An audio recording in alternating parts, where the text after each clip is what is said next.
प्राचीन समय की बात है। एक समुद्र के किनारे एक गुरु अपना आश्रम बनाकर रहते थे। हजारों शिष्य उनसे ज्ञान ग्रहण करने के लिए दूर दूर से उनके पास आकर रहते थे। गुरु का ज्ञान देने का तरीका भी अनोखा था। शुरुआत में वो अपने शिष्यों को उपदेशों के माध्यम से ज्ञान देते थे। उसके बाद वो अपने शिष्यों को उस ज्ञान का अनुसरण करने के लिए कहते थे। उस ज्ञान को अपने व्यवहारिक जीवन में उतारने को कहते थे। ऐसे ही एक बार आश्रम में एक सम्राट अपने बेटे को लेकर पहुंचा। उस सम्राट ने उस गुरु से प्रार्थना की कि हे गुरु, आप मेरे बेटे को आश्रम में रहने दें और अपने तरीके से उसे शिक्षा दें। उसे इस आश्रम में बिल्कुल भी ऐसा नहीं लगना चाहिए कि वो किसी सम्राट का बेटा है। उसे बिल्कुल साधारण शिष्यों की तरह ही शिक्षा देने की कृपा करें। गुरु ने मुस्कुराते हुए कहा कि सम्राट, ज्ञान इसी तरीके से लिया जा सकता है।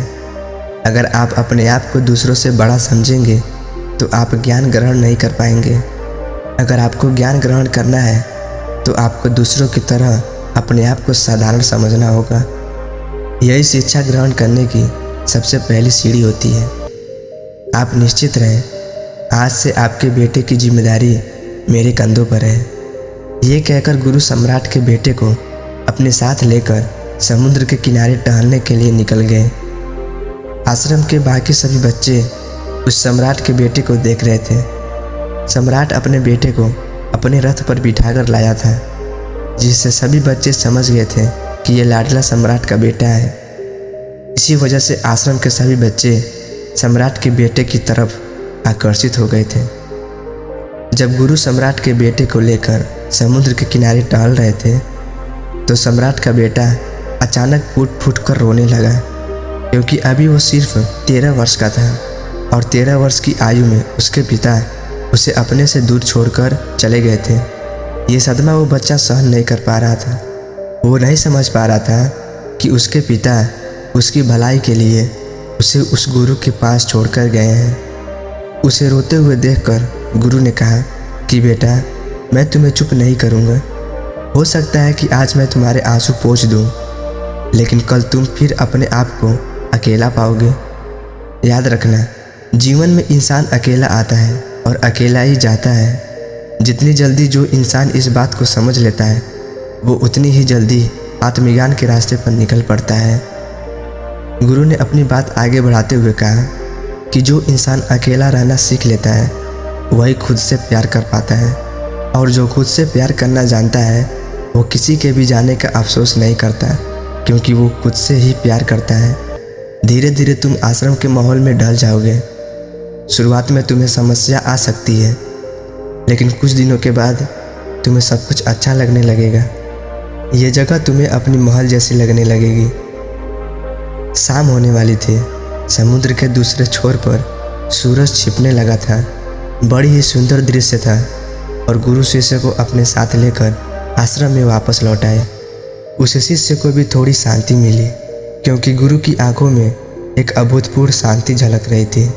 और जब हम किसी एकांतवासी गुरु की आंखों में वो शांति देख लेते हैं तो हमारे हृदय से भी सारा भार हट जाता है। मन एकदम निर्मल हो जाता है। जब सम्राट का बेटा रात्रि का भोजन करने के लिए भोजन कक्ष में पहुंचा तो आसपास के सभी शिष्य उसके पास आने लगे। उन सभी को पता था यह सम्राट का बेटा है, और अगर हम इससे दोस्ती कर लेते हैं तो उससे हमारा बहुत फ़ायदा होने वाला है। यही सोचकर आश्रम के ज़्यादातर बच्चों ने उसे घेर लिया था। बस कुछ बच्चे जो अकेले रहने का महत्व समझते थे, जो दिखावे में विश्वास नहीं करते थे, वो उस सम्राट के बेटे के पास जाने की बजाय अपना पूरा ध्यान खाने पर लगा रहे थे और एकांत में बैठकर अपना भोजन कर रहे थे।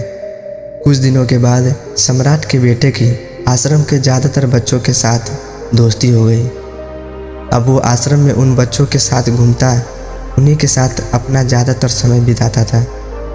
आखिरकार सम्राट का बेटा था, सुख सुविधाओं में पला बड़ा था। आसपास बहुत से दास दासियाँ थीं। आसपास अपने मित्रों से घिरे होना, वही दिनचर्या उसने इस आश्रम में भी अपना ली थी। ऐसा नहीं था कि गुरु को कुछ पता नहीं था, और गुरु उसे अलग तरीके से ज्ञान देना चाहते थे। बच्चों को ज्ञान आप उपदेश देकर नहीं दे सकते, उन्हें साक्षात्कार करना पड़ता है।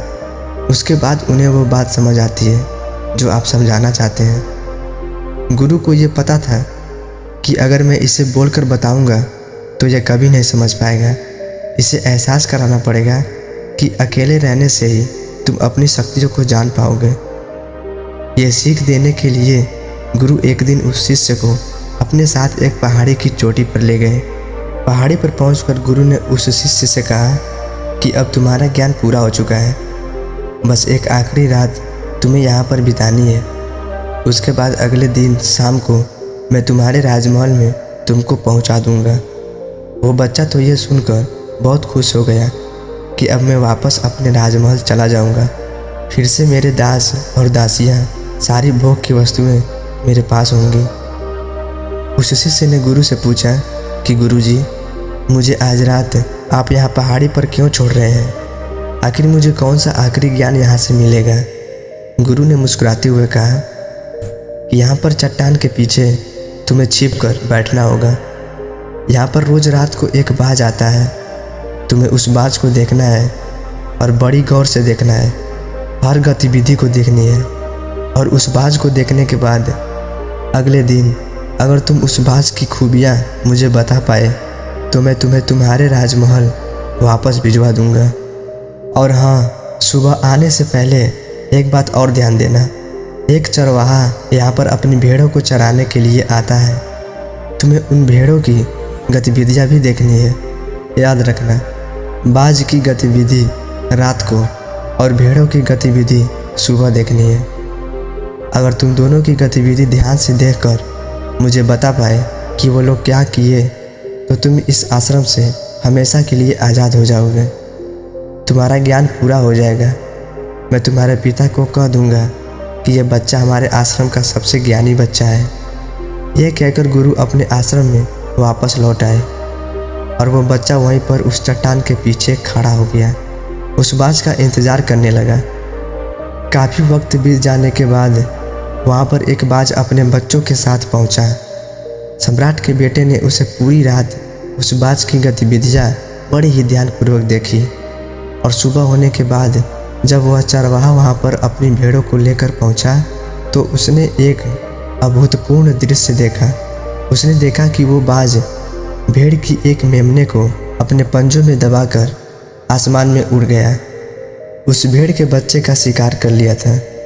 यह सारा दृश्य देखकर वो बच्चा आश्रम में वापस अपने गुरु के पास पहुंचा।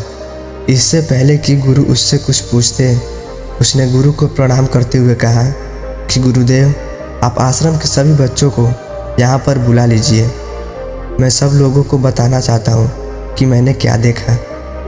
जब आश्रम के सभी बच्चे वहाँ पर पहुँच गए तो उस सम्राट के बेटे ने कहना शुरू कर दिया कि मैंने अपने जीवन में बहुत से पक्षियों को देखा है, लेकिन बाज उन सभी पक्षियों में से सबसे अद्भुत और सबसे अलग होता है। उदाहरण के लिए एक तोता हम सभी ने देखा है। तोता बोलता तो बहुत है लेकिन कभी ऊंचा नहीं उड़ पाता, लेकिन एक बाज जो कि हर समय शांत रहता है, वो आकाश को भी छू सकता है। उसमें आकाश को भी छू लेने की सामर्थ्य होता है। जब भी अपने शिकार को निश्चित कर लेता है तो वो उसी शिकार पर अपनी नज़रें गड़ाए रखता है, चाहे वो कितनी भी ऊंचाई पर क्यों ना हो, चाहे कितना भी बड़ा तूफान क्यों ना आ जाए, लेकिन उसकी नज़र हमेशा अपने लक्ष्य पर स्थिर रहती है। आज सुबह जिस बाज को मैंने देखा उसने हर भेड़ को अपना शिकार नहीं बनाया, बल्कि उस भेड़ के झुंड में से उसने उस भेड़ के मेमने को अपना शिकार बनाया। उस बाज की तरह हमें भी अपना ध्यान अपने एक ही लक्ष्य पर स्थिर रखना चाहिए, चाहे कितनी भी मुश्किलें क्यों ना आ जाए। हमें अपना लक्ष्य स्पष्ट दिखाई देना चाहिए। बाज कभी भी दूसरों पक्षी के साथ नहीं उड़ता, वो हमेशा आकाश में अकेला उड़ता है। इससे हमें ये सीख लेनी चाहिए कि हमें कभी भी छोटी सोच वालों के साथ नहीं रहना चाहिए। आखिरकार हम भी वही बन जाते हैं जिनके साथ हम रहते हैं। इसलिए या तो बड़ी सोच वालों के साथ रहो या फिर अकेले रहो, क्योंकि जब हम अकेले रहते हैं तभी हम खुद की ताकत और खुद की कमजोरियां जान पाते हैं। कमजोरियों को जानकर उनको दूर कर सकते हैं और अपनी ताकत को जानकर उसका सही इस्तेमाल कर सकते हैं। लेकिन वो तभी संभव होगा जब हम अकेले रहना सीखेंगे। एक बाज हमेशा अपनी सीमाओं से ऊपर उड़ता है। जब तूफान आता है तो हर एक पंछी अपने घोंसले की तरफ भागता है, खुद को छुपाने की जगह ढूंढता है। लेकिन बाज ऐसा कुछ भी नहीं करता है। वो खुद की सीमाओं को तोड़कर बादलों से भी ऊपर उड़ने का प्रयास करता है। हवाएं उसे थपेड़े मारती हैं, पंख उसके बाहरी हो जाते हैं। पानी और धूल की वजह से उसे कुछ दिखाई नहीं देता, लेकिन वो फिर भी आसमान की तरफ उड़ता रहता है। बादलों से भी ऊपर निकल जाता है और वहाँ तक उड़ता रहता है जब तक मौसम ठीक नहीं हो जाता। इसके बाद सम्राट के बेटे ने भेड़ों की विशेषता बताते हुए कहा कि भेड़ हमेशा झुंड में चलती है। उन्हें झुंड में एक साथ चलने से हिम्मत मिलती है, लेकिन जैसे ही उन पर शिकार होता है वैसे ही वो भीड़ तितर बितर हो जाती है और उस पूरी भीड़ में से एक भी भेड़ अपने साथी की मदद करने के लिए वापस नहीं आती। इससे हमें यह सीख मिलती है कि हमारे साथ कितने भी लोग खड़े हों, किसी पर यकीन नहीं करनी चाहिए। यकीन करना तो खुद पर करना, क्योंकि बुरा समय आने पर वो भीड़ कब तितर बितर हो जाएगी आपको पता भी नहीं चलेगा। गुरु को प्रणाम करते हुए सम्राट के बेटे ने अपने गुरु से कहा कि गुरुदेव, अगर मुझसे कोई सीख रह गई हो तो कृपया करके आप बताने की कृपा करें। गुरु ने सभी बच्चों को संबोधित करते हुए कहा कि ये सभी बातें जो अभी इस बच्चे ने बताई वो सब सही है, लेकिन ये सारी खूबियाँ आप लोगों में तभी पैदा हो पाएंगी जब आप अकेले रहने का अभ्यास करेंगे। आपने देखा होगा कि बाज कभी भी दूसरों पंछी के साथ नहीं रहता या दूसरे पंछी के साथ नहीं उड़ता और ना ही किसी के साथ अपनी जोड़ी बनाता है। वो आसमान में अकेला उड़ता है और अकेला उड़ने की वजह से वो अपनी ताकत और अपनी कमजोरियों को जान पाता है। इसके बाद गुरु ने अपनी बात ख़त्म करते हुए कहा कि आज रात मैं इस सम्राट के बेटे को राजमहल छोड़ने के लिए ले जा रहा हूँ, क्योंकि इसकी सीख यहाँ पर पूरी हो गई है। और यह कहकर गुरु उस सम्राट के बेटे का हाथ पकड़कर राजमहल की तरफ रवाना हो गए और बाकी के सभी बच्चे उन्हें पीछे से जाते हुए देखते रहे। तो दोस्तों, कहानी आपको कैसा लगा नीचे कमेंट में ज़रूर बताएं। वीडियो अगर अच्छा लगा हो तो लाइक और सब्सक्राइब ज़रूर करें। धन्यवाद।